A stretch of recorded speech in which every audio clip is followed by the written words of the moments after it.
everyone, welcome back to our channel Foster Academy and I hope you are well and healthy. This is Shweta Panchal, स्वागत है आपका class में।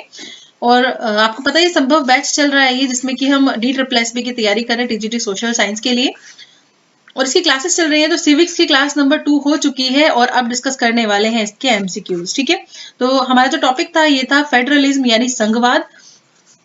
आप जो है प्लेलिस्ट देख सकते हैं इसकी, जाकर डिस्क्रिप्शन बॉक्स में जाकर चेक कर सकते हैं।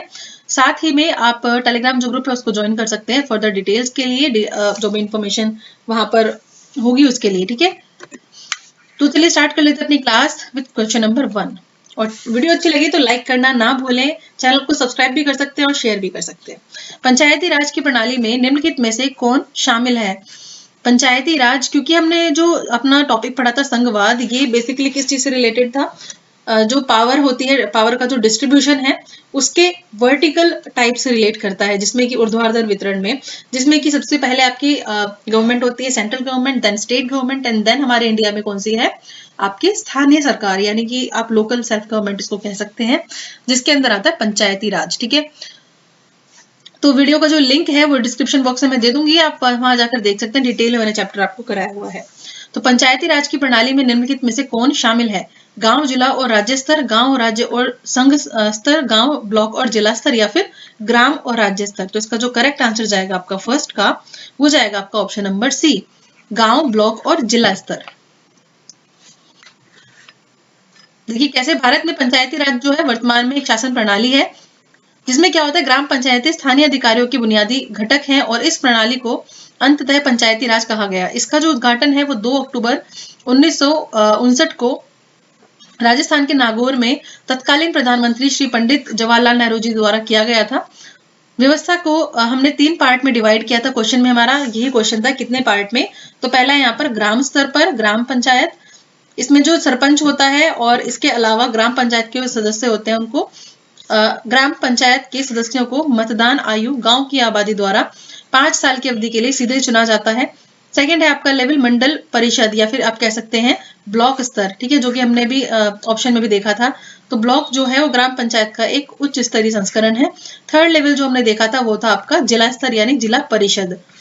इस प्रकार की सरकार, इसमें क्या होता है कि जिला स्तर पर अग्रिम प्रणाली के प्रशासन को अक्सर जिला परिषद कहा जाता है, और इस सरकार का मुखिया जो है वो आईएएस कैडर का एक अधिकारी होता है, जो जिले के पंचायत राज प्रमुख के रूप में भी कार्य करता है। ठीक है, तो ये थोड़ी सी इंफॉर्मेशन थी इसके बारे में। क्वेश्चन नंबर 2 पर चलते हैं।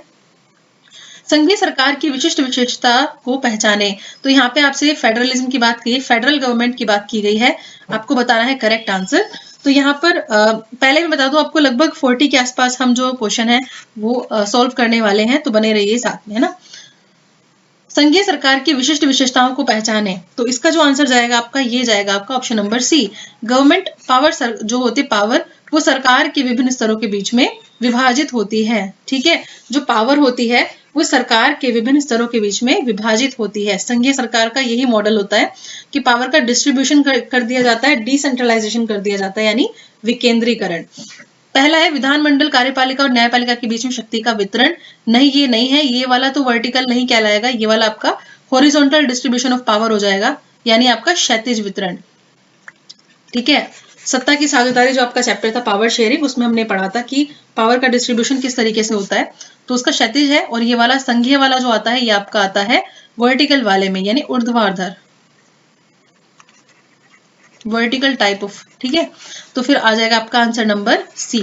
नेक्स्ट चलते हैं क्वेश्चन नंबर 3 पर। उस सरकार की पहचान करें जिसमें 2 या 2 से अधिक स्तर होते हैं, 2 या 2 से अधिक लेवल होते हैं। तो बहुत इजी है रिकॉग्नाइज करना, पहचानिए आंसर। तो आंसर रहेगा इसका ऑप्शन नंबर डी, संघीय सरकार यानी फेडरल गवर्नमेंट। क्वेश्चन नंबर 4 पर चलते हैं। संघ सूची में निम्नलिखित में से कौन से विषय शामिल है? हमने बात करी थी कि जो सूचियां हैं इनको विधायी शक्तियां जो है वो बांट दी गई थी तीनों ही लेवल पर। तो पहला लेवल था आपका यूनियन, ठीक है, यानी आपकी संघ सूची। दूसरा था आपका राज्य सूची, और तीसरा है आपका समवर्ती सूची, और फोर्थ है आपका एक तरीके से आप कह सकते हैं अपशिष्ट विषय। इसमें क्या होता है, जो कि संविधान में लिखित नहीं होते लेकिन बाद में ऐड हो जाते हैं। तो संघ सूची में कौन से विषय शामिल है? इसका जो आंसर जाएगा आपका वो जाएगा आपका ऑप्शन नंबर सी। यूनियन के पास सारे इंपॉर्टेंस, नेशनल इंपॉर्टेंस के सारे सब्जेक्ट होते हैं, जैसे कि रक्षा, विदेशी मामले, बैंकिंग, मुद्रा, संचार। ठीक है, ये सब जो है ये इसके अंतर्गत ही आएंगे। अब ये जो है शिक्षा वाला, ये आपका आ जाता है किसमें, अलग है ये बिल्कुल, ये मिक्स किए हुए हैं उन्होंने, है ना। पुलिस, व्यापार, वाणिज्य, कृषि, सिंचाई, कंप्यूटर सॉफ्टवेयर ये नहीं आता इसमें, ठीक है। ये कंप्यूटर सॉफ्टवेयर तो आपका उसमें चला जाएगा अपशिष्ट अधिकारी में। क्वेश्चन नंबर 5 पर चलते हैं। दिए गए विषय हैं कुछ, इनमें से आपको राज्य सूची में जो विषय शामिल नहीं है वो बताने हैं। तो इसका जो आंसर जाएगा आपका वो जाएगा आपका option number A. Easily recognize कर पा रहे हैं आप, राष्ट्रीय सुरक्षा, ये आपकी संघ के पास जाएगी, है ना, संघ सूची में जाएगी। तो ये जो विषय है, इन विषयों पर जो कानून बनाने का राइट है वो उस पर्टिकुलर जिसके पास है ना, जिस सूची के अंतर्गत आ रहे हैं। जैसे कि संघ सूची है, उसके अंदर नेशनल इंपॉर्टेंस की यानी पूरे देश के लिए कानून बनाने का राइट है। राज्य सूची में जो सब्जेक्ट आ रहे हैं उनके ऊपर जो कानून है राज्य बना सकता है ना। नेक्स्ट देखिए क्वेश्चन नंबर 6, अवशिष्ट जो सूची के विषय हैं उन पर कानून बनाने का अधिकार किसको दिया गया है। तो मैंने अभी आपसे बताया था, अवशिष्ट विषय वो होते हैं जो ना तो संघ सूची में, ना ही राज्य सूची में और ना ही समवर्ती सूची में रखे गए हैं, है ना। यानी जब कॉन्स्टिट्यूशन लिखा गया था उस वक्त ये सब्जेक्ट्स थे ही नहीं, तो जो इन तीनों में नहीं है वो वाले सब्जेक्ट इसमें होंगे अवशिष्ट। ये चले जाते हैं किसके पास, ये चले जाएंगे ऑप्शन नंबर ए, केंद्र के पास इनको भेज दिया जाता है ना। चलिए आगे चलते हैं। क्वेश्चन नंबर 7 क्या कहता है, ये कहता है कि भारत में संघवाद की प्रणाली को किस देश के संविधान से ग्रहण किया गया है। यानी भारत में जो फेडरल सिस्टम है ये कौन सी कंट्री को देखकर वहां से अडॉप्ट किया गया है। तो इसका आंसर आपका जाएगा ऑप्शन नंबर डी, कनाडा से, है ना। और आप अगर लेक्चर देखेंगे तो आपको काफी सारी और एक्स्ट्रा चीजें भी आपको पता चलेंगी इस चैप्टर से रिलेटेड। तो इसका आंसर आपका जाएगा कनाडा, कनाडा के संविधान से। क्वेश्चन नंबर 8 देखते हैं, भारत के संविधान में क्या चीज है। केंद्र और राज्य के बीच में शक्ति को 3 सूचियों में विभाजित कर दिया गया है। केंद्र राज्य की शक्ति को 2 सूचियों में, ये नहीं हो सकता है, ये आंसर रहेगा इसका, ठीक है। इसमें बोला गया है कि अपरिभाषित शक्तियों को छोड़ दिया गया है। इसमें बोला गया है कि राज्य के साथ अवशिष्ट शक्तियों को छोड़ दिया गया है। तो ये सारे ऑप्शन गलत हैं। जो सही आंसर जाएगा वो जाएगा ऑप्शन नंबर बी। तो 8 का आंसर यहाँ पर रहने वाला है बी, जिसमें बोला गया है कि केंद्र और राज्य के बीच में शक्ति को हमने 3 सूचियों में डिवाइड कर रखा है। क्वेश्चन नंबर 9 पर चलते हैं। भारत की जो राजभाषा है वो कौन सी है, बताइए जरा, देखिए कि आपको कितना याद है या पता है। ये भी मैंने आपसे लेक्चर में डिस्कस किया था। तो राजभाषा कौन सी है भारत की, ये बताना है आपको। हमारी है ऑप्शन नंबर सी, ठीक है, सबसे ज्यादा बोली जाने वाली भाषा है। लेकिन इसको हम राष्ट्रभाषा नहीं बोल सकते हैं, क्योंकि हमारा जो वर्क है गवर्नमेंट उसमें वो हिंदी इंग्लिश में होता है, और बाकी रीजनल लैंग्वेज भी यहाँ पर बोली जाती है। और उसमें भी आपका अगर क्वेश्चन पेपर भी आता है तो वो भी रीजनल लैंग्वेज में भी दिया जाता है। तो यहाँ पर लैंग्वेज जो है वो किसी और के ऊपर थोपी नहीं गई है ना। तो हमारे देश की कोई ऐसी भाषा नहीं है जिसको हम सरकारी कामकाज में यूज करने वाली एक ही भाषा हमने दे रखी हो, ऐसा कुछ भी नहीं है। तो राजभाषा है हमारी सिर्फ हिंदी, है ना। 10 को देखते हैं। संविधान की संघ सूची में यानी यूनियन लिस्ट जो है उसमें जो विषय है कौन से हैं, बताइए आप आंसर।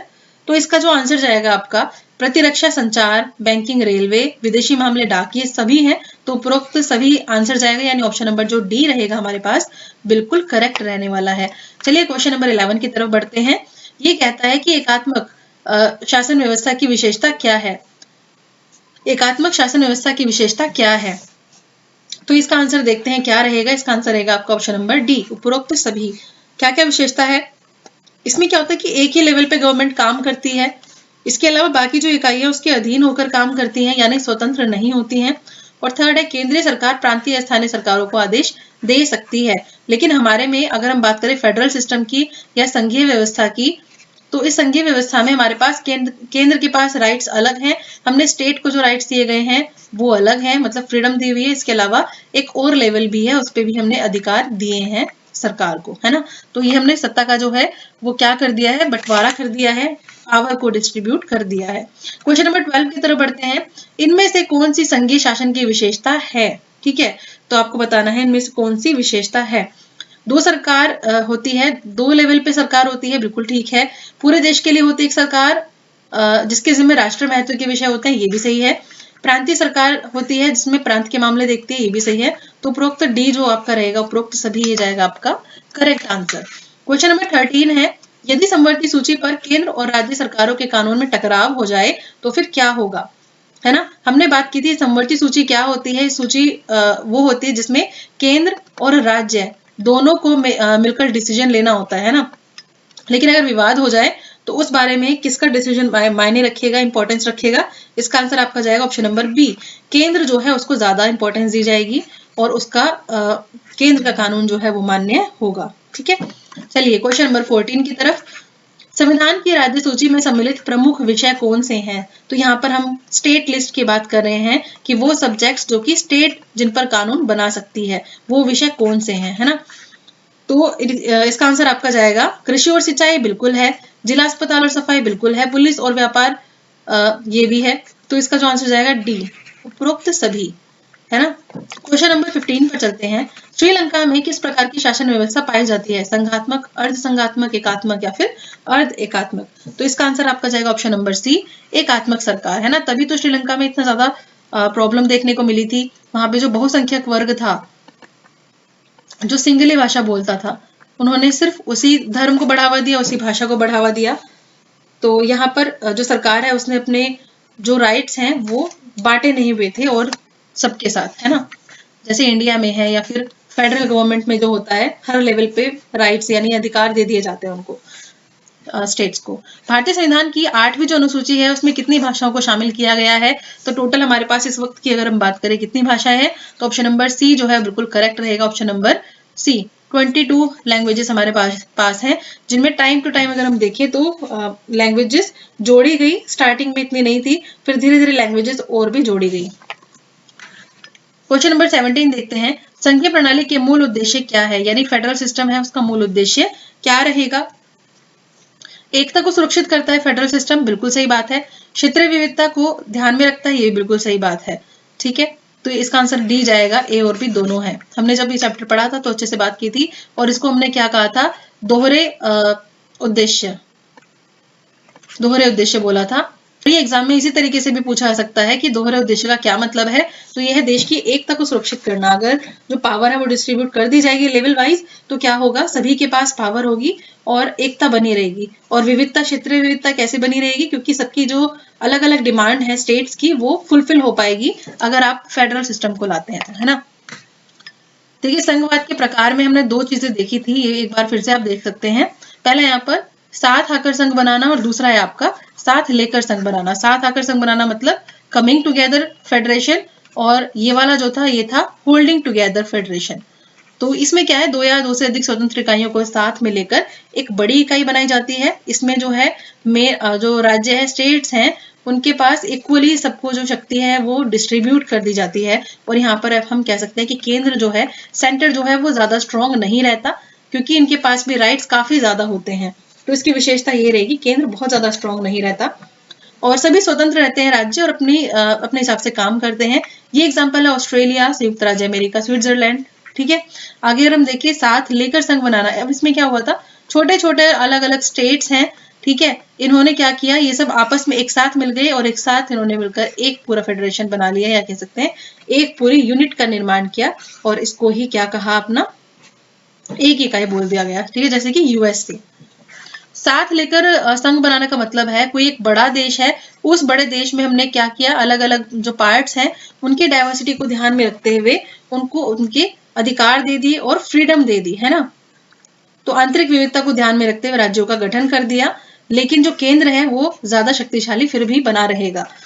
हालांकि राज्य के पास क्या है, अधिकार है, लेकिन केंद्र अभी भी शक्तिशाली है। तो इन दोनों में डिफरेंस यही होता है कि इधर वाले में साथ आकर संघ बनाने में केंद्र कम शक्तिशाली होता है, लेकिन साथ लेकर जो संघ बनाते हैं उसमें केंद्र ज्यादा शक्तिशाली होता है। जैसे कि भारत, जापान जैसी जो अर्थव्यवस्था है या देश है, वहां पर केंद्र ज्यादा स्ट्रॉन्ग है।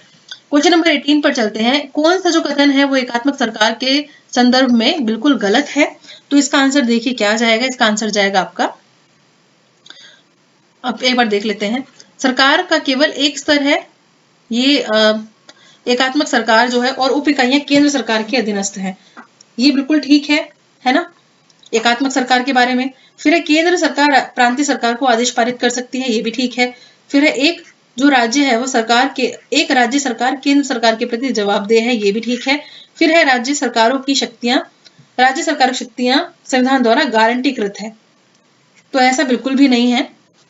तो ऑप्शन नंबर डी जाएगा इसका करेक्ट आंसर, क्योंकि हमसे क्या पूछा गया है, हमसे पूछा है गलत वाला, तो डी इसका आंसर जाएगा। 19 पर चलते हैं। इनमें से कौन सा जो कथन है वो बिल्कुल गलत है? तो इसमें बोला गया आपसे, आमतौर पर एक महासंघ के पास सरकारों के 2 स्तर होते हैं। फिर है, ये बिल्कुल सही है। दोनों स्तर जो है एक दूसरे स्वतंत्र अपनी शक्तियों का आनंद लेते हैं, बिल्कुल सही है।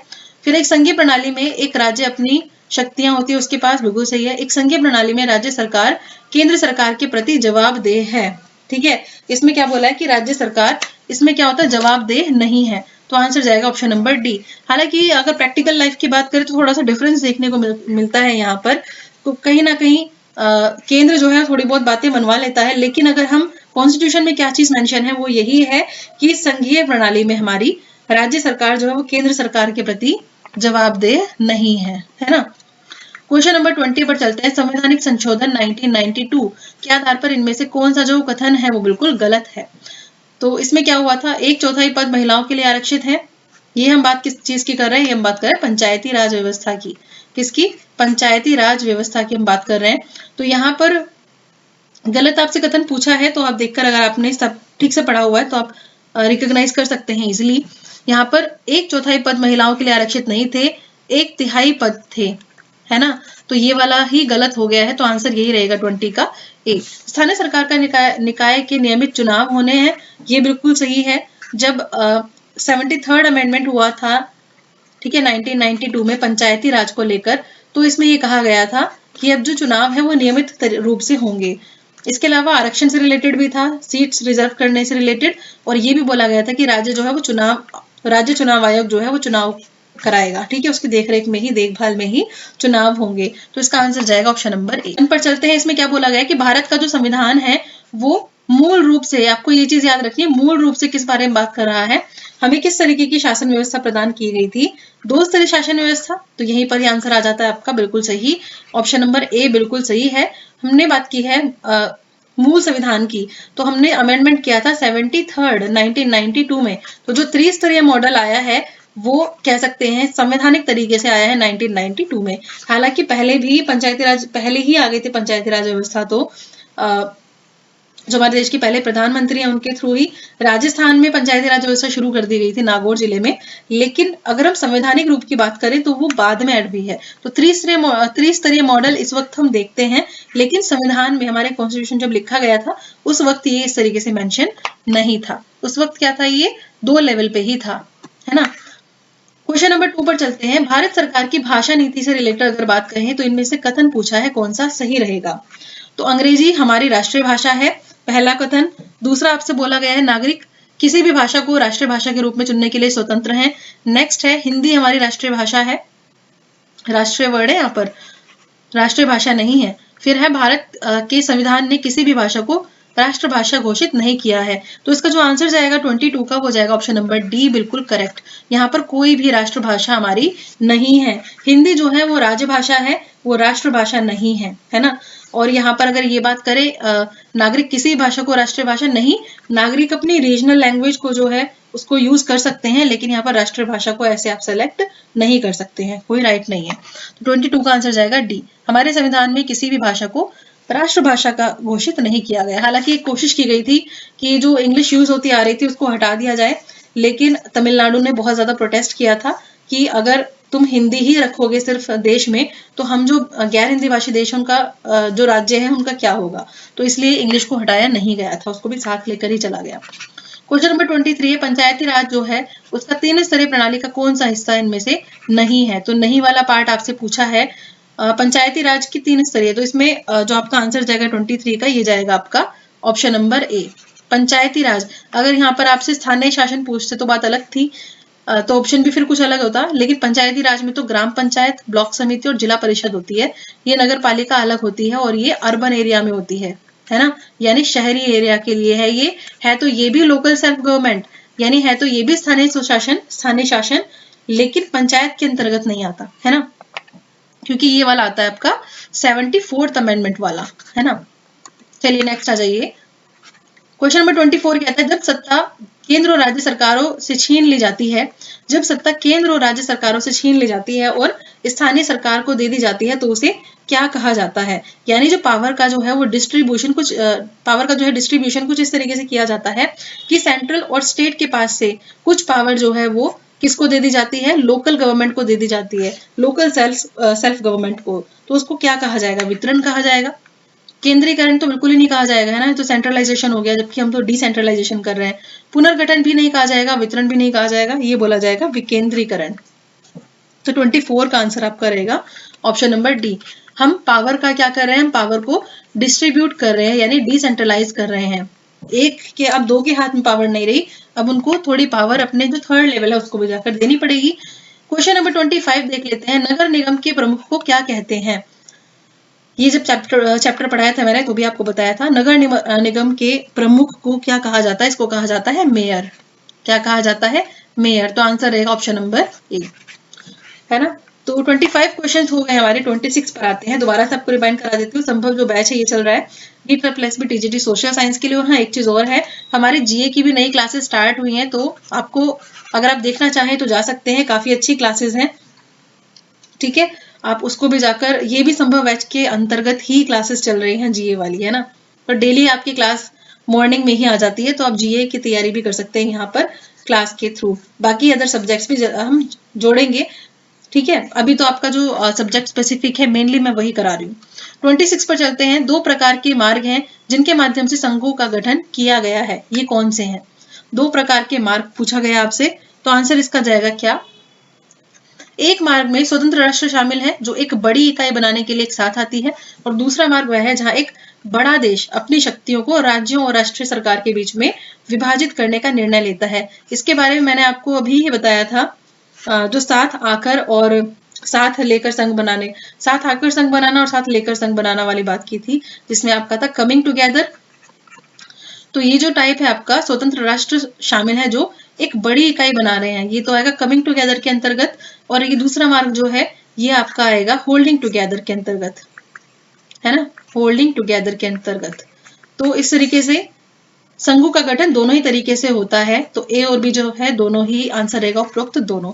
तो ऑप्शन नंबर जो सी रहेगा यहाँ पर बिल्कुल करेक्ट रहेगा। चलिए आगे 27।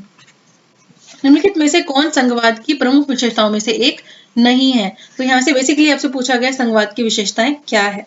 तो सरकारों के दो या दो से अधिक स्तर होते हैं, बिल्कुल होते हैं। इसके अलावा कानून बनाने, कर वसूलने, प्रशासन के विशिष्ट मामलों में प्रत्येक स्तरीय का अपना अधिकार क्षेत्र भी होता है, ये भी होता है। सरकार के प्रत्येक स्तर के अस्तित्व और अधिकार की संवैधानिक गारंटी भी होती है। सरकार के किसी स्तर से संविधान को एक तरफा बदला जाना नहीं, ये बिल्कुल भी पॉसिबल ही नहीं है। तो आंसर जाएगा आपका डी, एक तरफा बदला जाना तो पॉसिबल नहीं है। तो आंसर नंबर डी इसका बिल्कुल करेक्ट रहेगा। यानी आपसे पूछा है एक विशेषता इनमें से कौन सी नहीं है, तो डी ऑप्शन इसकी विशेषता नहीं है। क्वेश्चन नंबर 28 की तरफ बढ़ते हैं।